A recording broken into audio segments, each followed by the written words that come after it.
Welcome to Moments with Marianne. This is your host, Marianne Pastana, and we're here today with special guest, Dr. Griffin Cole, who's here to share with us how fluoride in our drinking water poses a health risk to children. So have you ever questioned, is there any safe level of fluoride that we should have in our water? Well, today's guest is going to answer just that question. Dr. Griffin Cole specializes in biological dentistry. He is board certified in naturopathic medicine and earned a degree in integrative biological dental medicine. He also received his mastership in the International Academy of Oral Medicine and Toxicology.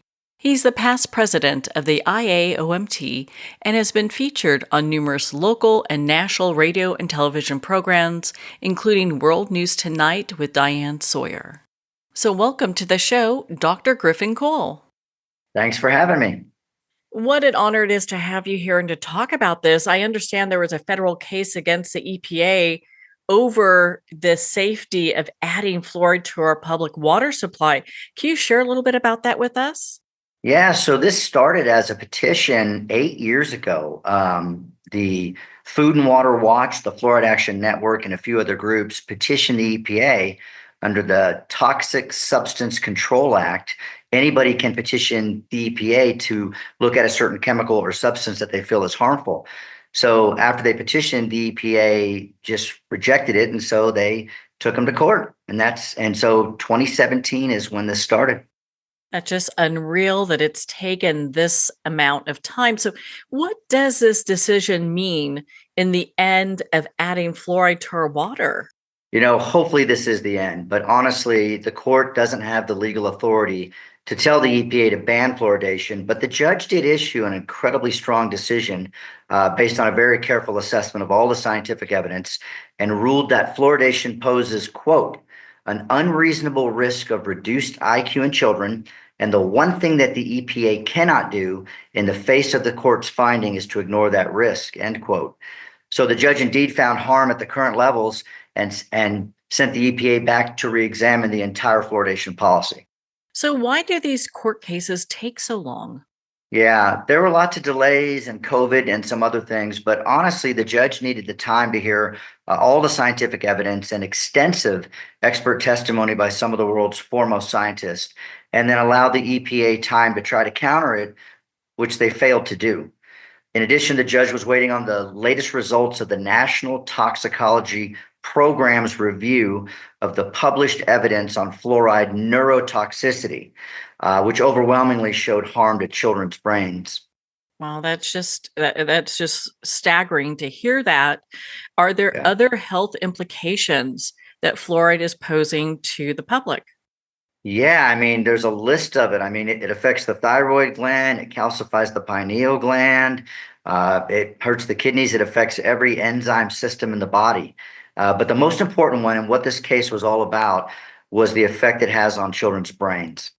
So why was adding fluoride to our water supply so heavily promoted for decades? That's a great question, and one that we've been asking for about 50 years now. Honestly, if fluoride did everything that the pro-fluoridationists claimed it did for reducing cavities, then perhaps it would be a top 10 health achievement, as the CDC has claimed for so many years.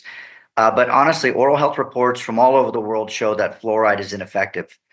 And unfortunately, both the CDC and the American Dental Association have really ignored decades worth of studies indicating harm from fluoride.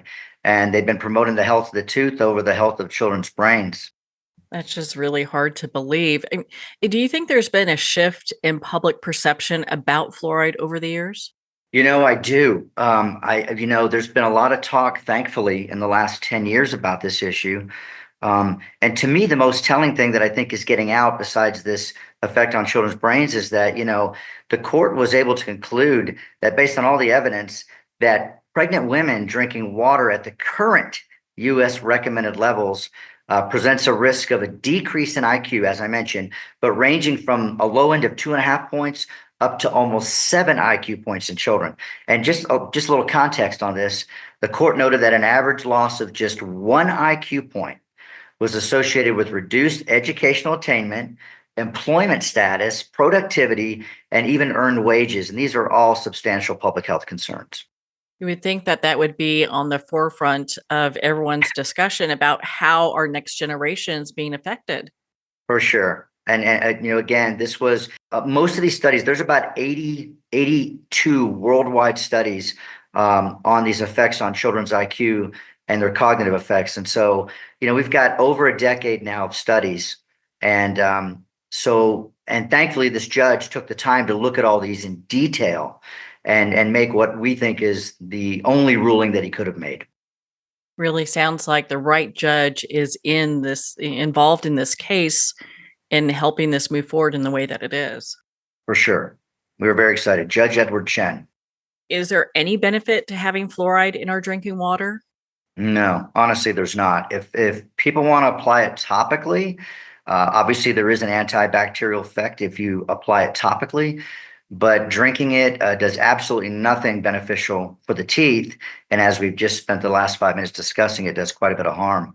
And now because of this ruling, that at the very least the EPA has to go re-examine the safety and efficacy of fluoride.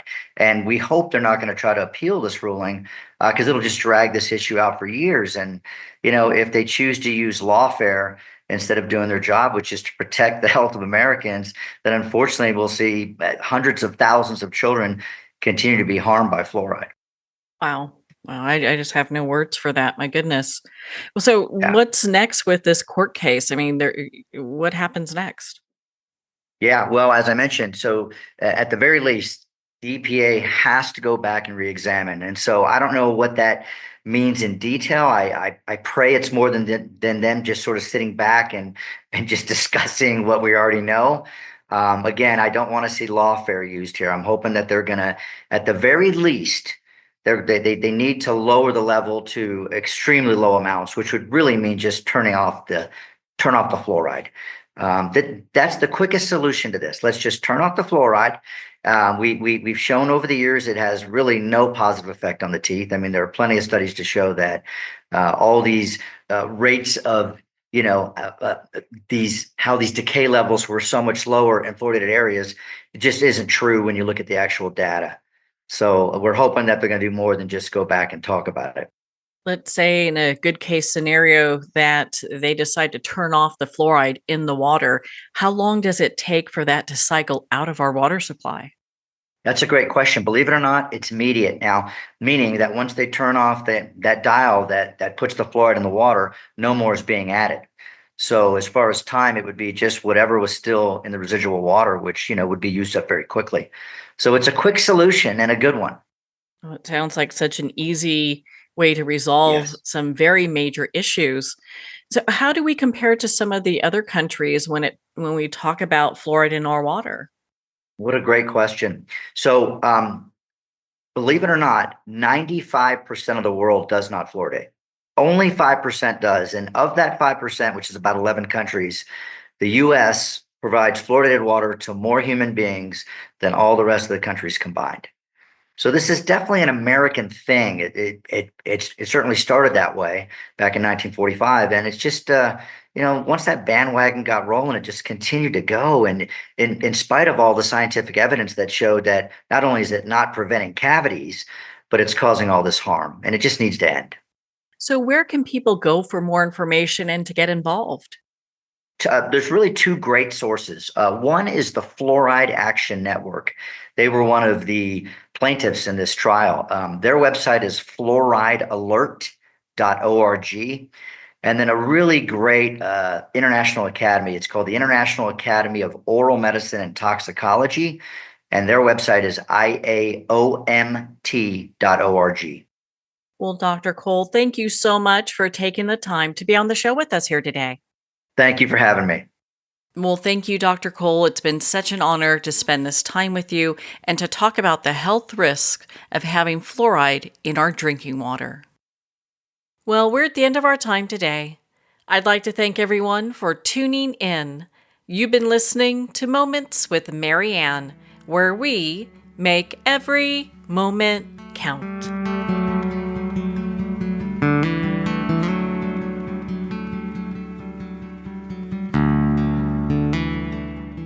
In a single moment, your life can change. Moments with Marianne is a transformative hour that covers an endless array of topics with the best of the best. Her guests are leaders in their fields, ranging from inspirational authors, top industry leaders, and business and spiritual entrepreneurs. Each guest is gifted and a true visionary, a recognized leader in her own work, and while teaching others to develop, refocus, and grow, Marianne will bring the best guest and sometimes a special surprise. Don't miss this. You never know just which moment will change your life forever. Make sure to tune in and visit momentswithmarianne.com for more information.